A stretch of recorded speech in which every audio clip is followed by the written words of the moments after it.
Members of the Knesset, it is now my distinct honor to invite the President of the United States of America, His Excellency Donald J. Trump, to address the Knesset.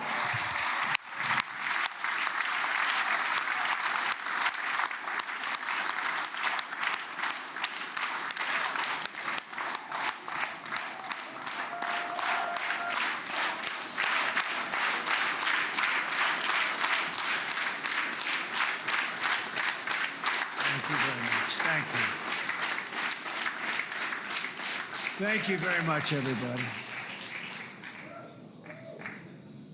It's a great honor. Nice place. Very nice place. Mr. President, Mr. Prime Minister, Mr. Speaker, esteemed members of the Knesset, and cherished citizens of Israel, we gather on a day of profound joy, of soaring hope, of renewed faith, and above all, a day to give our deepest thanks to the Almighty God of Abraham, Isaac, and Jacob.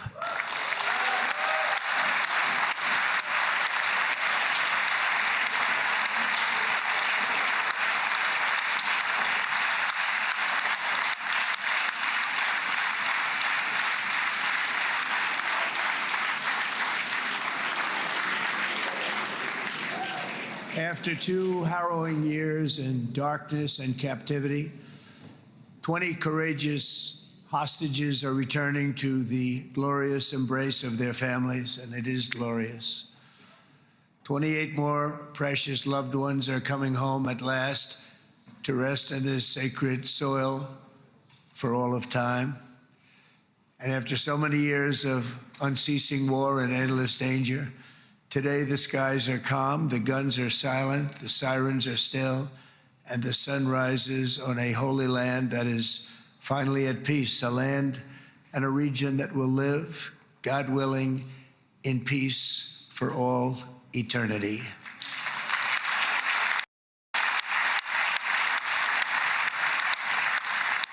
This is not only the end of a war, this is the end of an age of terror and death, and the beginning of the age of faith and hope and of God. It's the start of a grand concord and lasting harmony for Israel and all the nations of what will soon be a truly magnificent region. I believe that so strongly. This is the historic dawn of a new Middle East.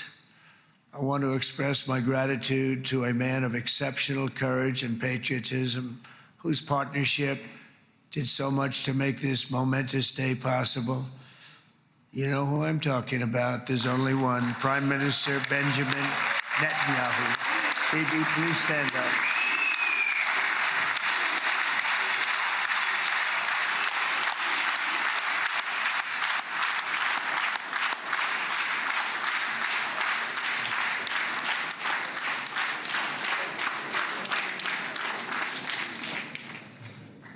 And he is not easy, I want to tell you. He's not the easiest guy to deal with, but that's what makes him great. That's what makes him great.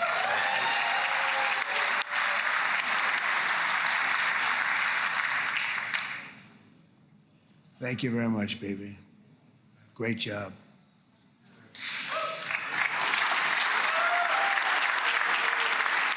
And let me also convey my tremendous appreciation for all of the nations of the Arab and Muslim world that came together to press Hamas to set the hostages free and to send them home. We had a lot of help. We had a lot of help from a lot of people that you wouldn't suspect, and I want to thank them very much for that. It's an incredible triumph for Israel and the world to have all of these nations working together as partners in peace.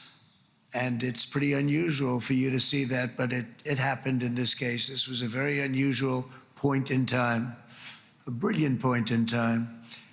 Generations from now, this will be remembered as the moment that everything began to change, and change very much for the better.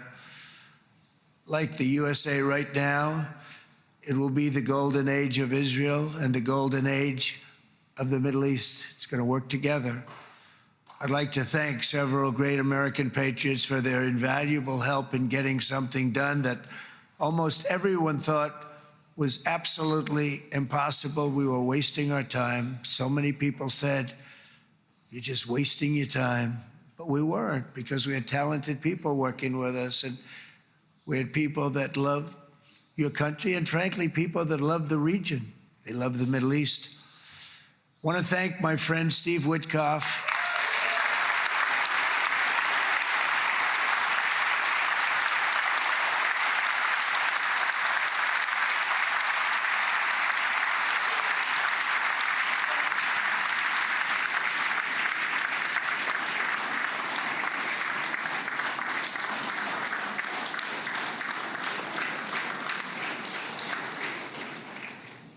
You know, Steve was chosen by me. He never did this before, but I knew him as a few things. He was a great businessman, but I know a lot of great businessmen, to be honest with you. He had tremendous negotiating skills, but I know a lot of people that negotiate pretty well, although it is an art. But there are people that can negotiate pretty well. But most importantly with Steve, he's just a great guy. Everybody loved him. Everybody. I mean, I know some negotiators that are so good, but you wouldn't have had peace in the Middle East. Would be in World War III right now with some of these guys. Everybody loves Steve, and they respect him, and they somehow can relate to him. I've known him for many years, and I've seen it over and over again. להוציא את חבר הכנסת הזה, להוציא אותו מהאולם, להוציא אותו מיד, החוצה, החוצה, החוצה. להוציא גם את חבר הכנסת כסיף, להוציא את חבר הכנסת כסיף מהאולם, להוציא אותו מיד.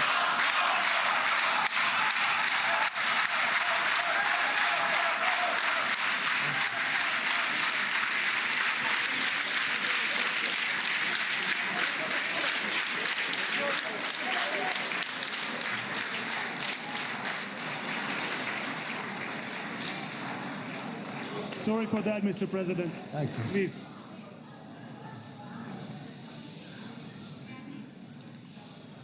That was very efficient.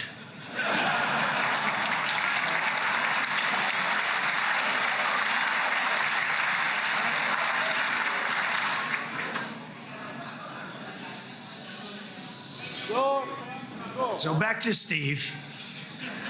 He's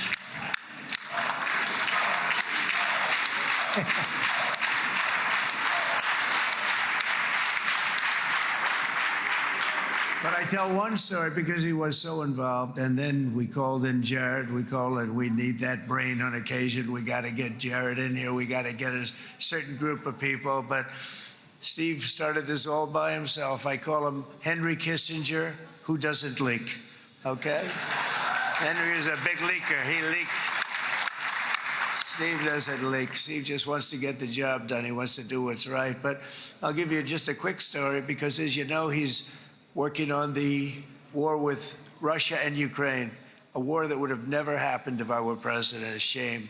7,000 young soldiers a week are being killed. More than that this last week. It's a shame.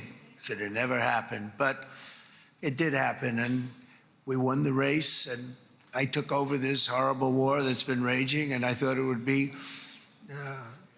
easily settled. I thought it was a hell of a lot easier than doing what we just did very successfully with Israel and a lot of other people. But this came first, and we'll get that one. But I set up a meeting for him to meet with President Putin, thinking it would be a 15 or a 20-minute meeting. Steve had no idea about Russia, had no idea about Putin too much, didn't know too much about politics, wasn't that interested. He was really good at real estate, but he had that quality that I was looking for, and I didn't see it around in too many ways. And I set up the meeting with Putin, and I called. I said, is Steve finished yet? That was about a half an hour into the meeting. No, sir, he's not. He's still inside. This is in Moscow. I said, well, how's he doing? I don't know, sir. He's still inside. I called up an hour later. Let me speak to Steve. Sir, he's still with Putin. he's with President Putin. I said, wow, that's a long meeting, 1 hour. I called up an hour later, he was still with Putin. 3 hours later, he was still with Putin. 4 hours later, he started to get the word that he was going to be coming out soon. And in 5 hours, he came out. I said, what the hell were you talking about for 5 hours? And he says, just a lot of interesting things. We're talking about a lot of interesting things, including what he went in there for, but you can't talk about it for 5. You can talk about it for a certain period of time and you know what you're getting.